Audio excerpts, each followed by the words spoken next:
안녕하세요. 오늘 우리가 파헤쳐볼 기업은 정말 드라마틱한 변신을 하고 있는 곳입니다. 바로 동화기업인데요. 70년 넘게 나무만 다뤄온 회사가 갑자기 전기차 배터리 시장의 핵심 주자로 떠오르고 있다? 네, 오늘은 바로 그 놀라운 이야기를 한번 따라가 보려고 합니다. 지금 동화기업은요, 말 그대로 두 개의 얼굴을 가지고 있어요. 한쪽은 수십 년 동안 우리 집 가구, 인테리어를 책임져온 그 전통의 목재 강자. 그리고 다른 한쪽은 완전히 다른 세상이죠. 미래 에너지, 첨단 배터리 시장을 향해 막 달려나가는 그런 모습입니다. 오늘은 이 완전히 다른 두 사업의 현재와 미래, 이걸 아주 제대로 한번 들여다보겠습니다. 자, 그럼 뭐부터 봐야 할까요? 당연히 이 회사의 뿌리, 바로 목재 사업부터 시작해야겠죠. 사실 동화기업의 현재 고민과 새로운 기회, 그 모든 게 바로 여기서부터 출발하거든요. 1948년 이때부터 시작했으니까 이 회사의 역사가 곧 우리나라 목재 산업의 역사라고 해도 과언이 아니에요. 지금 여러분이 쓰시는 가구나 집 인테리어에 들어가는 그 파티클 보드, 그리고 MDF라고 부르는 거 있죠? 그게 수십 년 동안 동화기업의 주력이었습니다. 정말 말 그대로 회사를 먹여 살린 튼튼한 기둥이었던 거죠. 그런데 말이죠, 수십 년 동안 끄떡없던 이 기동이 지금은 막 흔들리고 있어요. 왜냐? 국내 시장 상황이 정말 최악이거든요. 건설 경기는 꽁꽁 얼어붙었죠? 금리는 높죠? 자재는 남아도는데 심지어 값싼 수입품까지 막 들어오고 있는 거예요. 이 모든 악재가 한꺼번에 덮치니까 동화기업의 심장이었던 국내 목재 사업이 지금은 이익을 내기는커녕 오히려 적자를 걱정해야 할 처지가 된 겁니다. 이 그래프를 보시면 지금 상황이 딱 보입니다. 왼쪽 보세요. 국내 사업은 마이너스죠. 고전하고 있다는 뜻입니다. 그런데 오른쪽 베트남 사업은 두 자릿수 영업이익률을 기록하고 있어요. 이건 완전히 다른 회사라고 해도 믿을 정도죠. 아니, 도대체 어떻게 이렇게 극과 극의 차이가 나는 걸까요? 그 비밀의 열쇠는 바로 베트남에 있습니다. 동화기업이 정말 똑똑했던 게 베트남 현지에 널린 고무나무를 원료로 쓰고 거기에 최신 생산 기술을 딱 접목시킨 거예요. 이걸로 베트남 시장을 완전히 장악해버렸습니다. 그래서 지금 이 베트남 법인이 회사 전체를 먹여 살리는 든든한 캐시카우 역할을 톡톡히 하고 있는 거죠. 그리고 더 중요한 건 바로 여기서 나오는 안정적인 돈이 미래를 위한 그 거대한 변신, 즉 배터리 사업에 쏟아부을 총알이 되어주고 있다는 겁니다. 자, 이제부터가 진짜 동화기업 이야기의 하이라이트입니다. 바로 전기차 배터리 시장으로의 정말 과감하고 공격적인 진출. 이건 그냥 새로운 사업 한번 해볼까? 이 정도 수준이 아니에요. 이건 말 그대로 회사의 운명을 통째로 건 엄청난 승부수입니다. 동화기업이 뛰어든 게 뭐냐? 바로 전해액이라는 겁니다. 이름이 좀 어렵죠? 쉽게 말해서 배터리 안에 들어있는 액체인데요. 이온들이 막 돌아다닐 수 있게 길을 터주는 역할을 해요. 이게 왜 그렇게 중요하냐면요. 이 전해액 성능에 따라서 배터리 충전 속도, 수명, 그리고 제일 중요한 안전성이 결정되거든요. 비유하자면 배터리의 피, 혈액 같은 존재라고 할 수 있습니다. 정말 핵심이죠. 이 타임라인 한번 보세요. 동화기업이 얼마나 빠르게 움직이는지 진짜 실감이 나실 겁니다.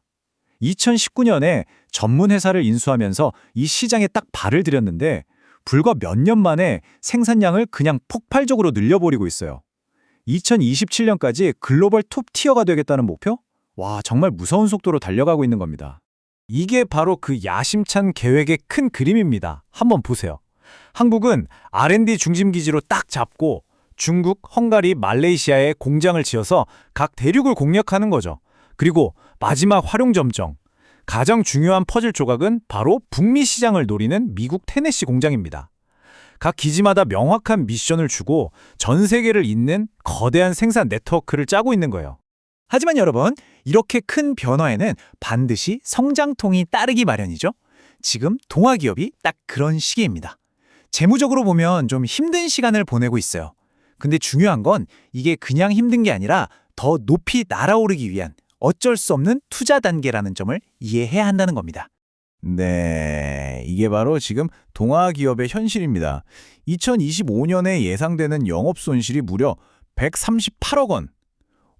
이 숫자만 딱 보면 이거 문제 있는 거 아니야? 하고 걱정할 수밖에 없죠. 그런데요, 진짜 중요한 건 이 숫자 뒤에 숨겨진 이야기를 봐야 합니다. 아니, 왜 이런 적자가 나는 걸까요? 이유가 하나가 아니에요. 복합적입니다. 일단 아까 봤던 국내 목재 사업이 너무 부진하죠. 거기에다가 해외에 공장을 막 짓다 보니까 빚이 늘었고 그 때문에 환율 변동이나 이자 부담이 확 커진 겁니다. 그러니까 기존 사업은 힘든데 미래를 위한 투자는 엄청나게 해야 하는 말 그대로 퍼펙트 스톰이 몰아친 거죠. 그런데 말입니다. 시장은 벌써 그 다음 해를 보고 있어요. 바로 2026년. 놀랍게도 이 적자에서 완전히 벗어나서 주당 3,000원이 넘는 순이익을 낼 거라는 예측이 나오고 있습니다. 잠깐만요. 적자에서 바로 흑자로? 아니, 어떻게 이렇게 드라마틱한 반전이 가능하다는 걸까요? 그 모든 반전의 열쇠를 쥐고 있는 곳, 바로 미국 테네시 공장입니다. 2025년도부터 본격 가동에 들어갈 이 공장이요, 동화기업의 실적 자체를 아예 다른 차원으로 바꿔놓을 그야말로 게임 체인저로 불리고 있습니다. 그리고 이게 그냥 희망 회로가 아니라는 증거가 이미 나왔어요. 테네시 공장 아직 돌아가지도 않는데 벌써 3,500억 원, 3,500억 원 규모의 첫 대규모 공급 계약을 따냈습니다. 이건 그냥 잘 될 거야가 아니라 미래의 가능성이 벌써부터 현실적인 돈으로, 숫자로 증명되고 있다는 강력한 신호죠. 자, 그럼 이제 마지막으로 정리해봐야겠죠? 시장은 동화기업을 지금 어떻게 보고 있는지, 그리고 우리가 투자자로서 반드시 체크해야 할 리스크는 뭐가 있는지 균형 잡힌 시각으로 한번 짚어보겠습니다. 시장의 시각을 딱 한 문장으로 줄이면 이겁니다. 지금 주가는 오래된 목재 사업의 어려움은 잔뜩 반영하고 있는데 미래의 배터리 사업 가치는 거의 반영을 못하고 있다. 이거예요. 한마디로 과거의 발목 잡혀서 미래를 못 보고 있다는 거죠. 그 증거로 주가 순자산 비율, 우리가 PBR이라고 부르는 지표가 0.56배까지 떨어졌어요.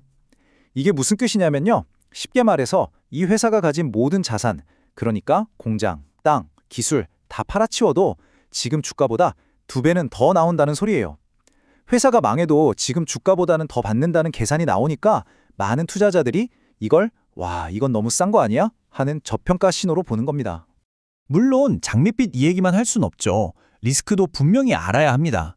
첫째, 전기차 시장이 생각보다 주춤할 수 있다는 거.